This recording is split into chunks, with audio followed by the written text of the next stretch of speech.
नाजरीन, नूरुद्दीन जंगी मुस्लिम दुनिया के अजीम तरीन फातेह और मिसाली हुक्मरान थे। आप बहुत ही नेक और इबादत गुजार शख्स थे। नूरुद्दीन जंगी 1118 ईस्वी में पैदा हुए, जबकि आपका इंतकाल 15 मई 1174 को 56 साल की उम्र में हुआ।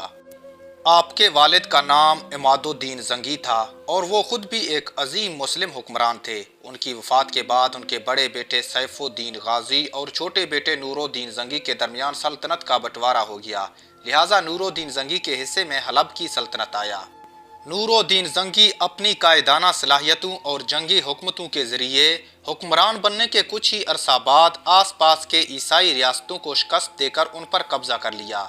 इसके साथ इसने मुल्क शाम और ईरान के पास मौजूद मुसलमान रियासतों का इतिहाद भी कायम किया और यूं सलेबी दुश्मनों के खिलाफ जंग का ऐलान भी कर दिया।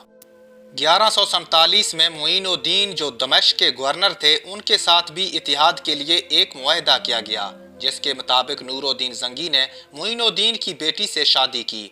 आपने अपने दौरे हयात में बेशुमार जंगें ईसाइयों से लड़ी और बेतहाशा फतहात हासिल किए। दोस्तों, नूरुद्दीन जंगी की जिंदगी की सबसे बड़ी ख्वाहिश बैतुल मुकद्दस को फतह करना था। यहाँ तक कि आपने एक अलग मिंबर बनवाकर अपने पास रखा हुआ था कि जब आप बैतुल मुकद्दस को फतह करेंगे तो उसे मस्जिदुल अक्सा में अपने हाथों से खुद नस्ब करेंगे, मगर आपके दौरे हयात में ऐसा मुमकिन न हो सका। लिहाजा आपकी वफात के बाद आपका सिपा सलार सुल्तान सलाहुद्दीन अयूबी ने उसे फतह किया और आपका वो मिंबर अपने हाथों से मस्जिदुल अक्सा में नस्ब किया।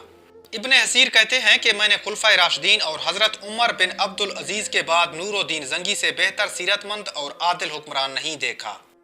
यहाँ तक कि एक मर्तबा आपकी अहलिया ने तंगी की शिकायत की तो आपने अपने 3 दुकानें, जिनका सालाना आमदनी 20 दीनार थी, उनको खर्च के लिए दे दी। जब आपके बीवी ने इसे कम समझा तो आपने जवाब दिया कि इसके अलावा मेरे पास कुछ भी नहीं है। ये जो कुछ तुम मेरे पास देखती हो वो सब मुसलमानों की अमानत है। मैं तो माज इनका खजानची हूँ, लिहाजा मैं आपकी खातिर इस अमानत में खियानत करके जहन्नम नहीं जाना चाहता। नाजरीन, नूरुद्दीन जंगी वो अजीम इंसान थे जिन्हें नबी करीम सल्लल्लाहु अलैहि वसल्लम की 3 मरतबा ख्वाब में ज़ियारत हुई और उन्होंने नूरुद्दीन जंगी को बहुत अहम मनसब सौंपा। दोस्तों, वाकया कुछ यूं है कि एक दिन नूरुद्दीन जंगी तहज्जुद की नमाज पढ़कर सो गए और ख्वाब में इन्हें नबी करीम सल्लल्लाहु अलैहि वसल्लम की ज़ियारत नसीब हुई। आप सल्लल्लाहु अलैहि वसल्लम के अलावा सुल्तान के ख्वाब में 2 और चेहरे भी दिखाई दिए, जो कि 2 उम्र रसीदा अफराद थे जिन्हें इस्लामी लिबास पहना हुआ था और चेहरे पर दाढ़ी भी था, मगर उनकी शक्लें पुरनूर होने के बजाय मकरूह दिखाई दे रही थी। इस दौरान नबी करीम सल्लल्लाहु अलैहि वसल्लम ने इन 2 बूढ़ों की तरफ इशारा करके फरमाया कि इनकी शर से हमारी हिफाजत करो, और यूं ये ख्वाब नबी करीम सल्लल्लाहु अलैहि वसल्लम की इस हदायत पर ख़त्म हुआ और सुल्तान की अचानक आंख खुल गई। लिहाजा इन्होंने वजू करके 2 रकात नफिल अदा किए और ये नमाज अदा करने के बाद वो दोबारा बिस्तर पर सोने के लिए चले गए। और जैसे ही उन पर दोबारा नींद का गलबा हुआ, दोबारा से उन्होंने वही ख्वाब देखा। सुल्तान बेचैनी में दोबारा बेदार हुए और ख्वाब का मंजर इनके आंखों के सामने गर्दिश करने लगा। आपने दोबारा वजू करके नफल अदा किए और तीसरी मरतबा सोने के लिए लेटे। इस बार भी आपको ख्वाब में नबी करीम सल्लल्लाहु अलैहि वसल्लम की तीसरी बार ज़ियारत नसीब हुई और वही ख्वाब दोबारा नजर आया। सुल्तान अचानक बेदार हो गए और शदीद उलझन और बेचैनी में मुब्तला हो गए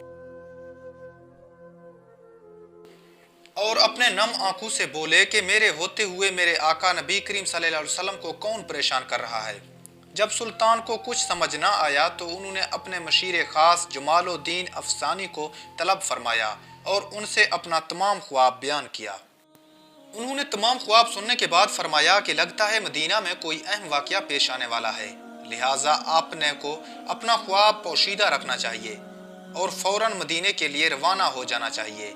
लिहाजा सुल्तान को करार कहाँ था, उन्होंने सुबह का सूरज तलूब होने से कबल जमालुद्दीन के साथ नमाज अदा की और 20 अफराद मजीद उसके हमरा मदीने के लिए रवाना हो गए।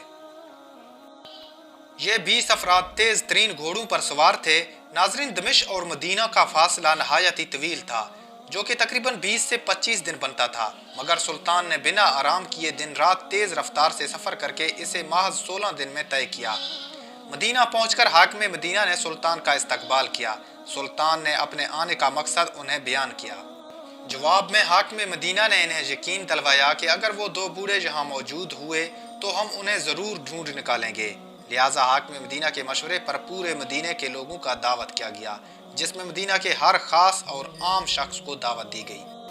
جب مدینہ کے تمام لوگ دعوت پر پہنچے تو سلطان نے ہر شہری کو دعوت کے بعد ہدیہ دیا اور غور سے دیکھا، مگر ان میں سے کوئی بھی وہ دو بوڑھے نہیں تھے جو خواب میں دکھائی دیے۔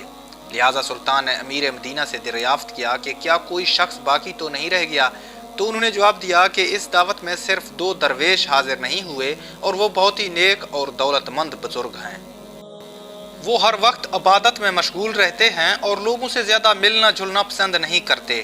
سلطان نے شک ہونے پر ان دونوں بوڑھوں کو طلب ہونے کا حکم دیا، اور جب وہ سامنے آئے تو سلطان یہ دیکھ کر حیران ہو گئے، کیونکہ یہ دونوں وہی تھے جن کی طرف حضور پاک صلی اللہ علیہ وسلم نے خواب میں آ کر اشارہ کر کے بتایا تھا کہ ان کی شر سے ہماری حفاظت کا انتظام کرو۔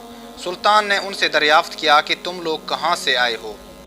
انہوں نے کہا کہ ہم دیار مغرب سے آئے ہیں یہاں حج کرنے کے لیے، اور پھر یہاں آ کر آباد ہو گئے۔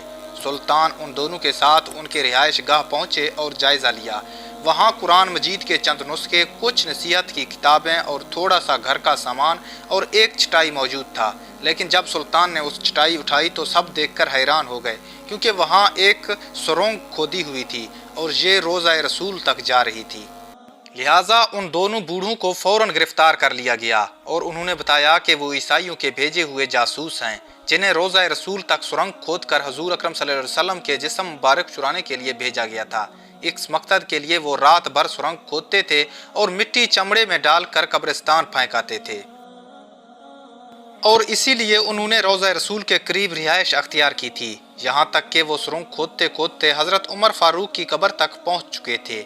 سلطان نے وہی موقع پر ان دونوں کا سر قلم کر دیا، اور پھر سلطان نے روضہ رسول کے گرد ایک گہری خندق کھود کر اس میں پگھلا ہوا شیشہ بھر دیا تاکہ دوبارہ کوئی بھی بدبخت ایسی گستاخی نہ کر سکے۔ بعد میں اس خندق پر ایک جنگلہ بھی لگا دیا گیا تاکہ ساحرین اس سے آگے نہ جا سکیں۔ دوستو، نور الدین زنگی ایک ایماندار اور نیک شخص تھے۔